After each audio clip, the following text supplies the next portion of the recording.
গোপন সূত্রে খবর পেয়ে মালদা জিআরপি থানার পুলিশ মালদা টাউন স্টেশনের 1 নম্বর প্ল্যাটফর্ম থেকে বিপুল পরিমাণে ফেন্সিডিল উদ্ধার করল। নিষিদ্ধ এই ফেন্সিডিল পাচারের ঘটনায় 3 অভিযুক্তকে গ্রেফতার করল মালদা জিআরপি। ধৃত ওই 3 অভিযুক্ত বিহারের বাসিন্দা। উদ্ধার হয়েছে প্রায় 900টি নিষিদ্ধ ফেন্সিডিল সিরাপ, যার বাজার মূল্য 1,90,000 টাকা। জিআরপির প্রাথমিক অনুমান, অভিযুক্তরা ফেন্সিডিলগুলি দিল্লি থেকে মালদায় নিয়ে আসে মালদা টাউন স্টেশন থেকে বালুরঘাট যাওয়ার জন্য অপেক্ষা করছিলেন।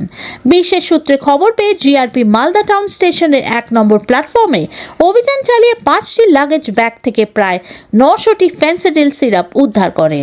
অভিযুক্তরা এই ফেন্সিডিল সিরাপের বোতলগুলি বালুরঘাটের হিলি সীমান্ত দিয়ে বাংলাদেশে পাচারে ছক কষেছিল। আজ অভিযুক্তদের মালদা জেলা আদালতে পেশ করা হবে। 72 ঘন্টায় নিশ্চিত বশীকরণ। আপনার প্রেম, ভালোবাসা, বিবাহ, ব্যবসা, চাকরি, কর্ম, বাস্তু, শিক্ষা, গ্রহদোষ ইত্যাদি সকল সমস্যার নিশ্চিত সমাধান করুন অনলাইন বা চেম্বারে এসে। সমাধান পেতে আজই যোগাযোগ করুন তান্ত্রিক জ্যোতিষী গুরুদেব দীপ আচার্যর সাথে। নাম্বার 8697885583। আজকে আমাদের কাছে একটা খবর আসলো যে ব্যাপক পরিমাণে ফেন্সিডিল দিল্লি সাইড থেকে বাংলাদেশ দিকে যাওয়ার কথা যাবে এরকম খবর পেয়েছিলাম আর কি। ওই খবর ওয়ার্কআউট করতে গিয়ে আমরা আজকে 3 জনকে রাত্রিবেলা ধরি।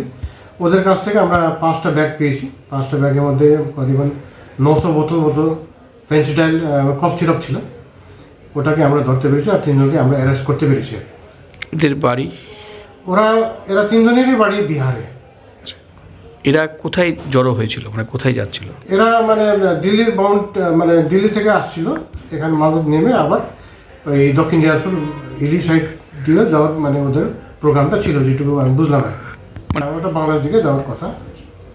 আচ্ছা আচ্ছা, এখানে আমার মনে হয় ওই দিকে পাওয়া যায় না আর কি, একটু ডিমান্ডটা বেশি এরকম মনে হচ্ছে আর কি আমার ধারণা। আচ্ছা, কত বোতল পাওয়া গেছে? 900 বোতল আছে। এটার অ্যামাউন্ট কীরকম? অ্যামাউন্ট করিবন 1,90,000 টাকা মতো এরকম। আচ্ছা, এরা কোথা থেকে এসেছিল আজকে? এরা আজকে ওই দিল্লি সাইড থেকে ট্রেনে আসছিল, এসে এখানে নেমেছিল আর কি। নেমেছিল কোথায় ছিল, কীভাবে ধরলেন? এখানে আমরা 1 নম্বর প্ল্যাটফর্মে আমরা ধরতে পেরেছি আর কি, সোর্সের মারফতে। ওদের বাড়ি হচ্ছে সবাই 3 জনেরই বাড়ি বিহারে। আচ্ছা, এরা এখান থেকে কি ট্রেনেই যেত? আর এখান থেকে ট্রেন ধরার জন্য, বালুরঘাটের ট্রেন ধরার জন্য ওরা এখানে দাঁড়িয়েছিল আর কি। এবং এরা যেটুকু বুঝলাম আর কি, এরা টুয়ার্ডস বর্ডার পার করার জন্য নিয়ে যাচ্ছিল বাংলাদেশ। এবার থেকে আমরা কালকে কোর্টে ফরওয়ার্ড করবো আর রিমান্ড দেবো আমরা, আর এদের সূত্র কথায় কী আছে সেটা দেখবো আর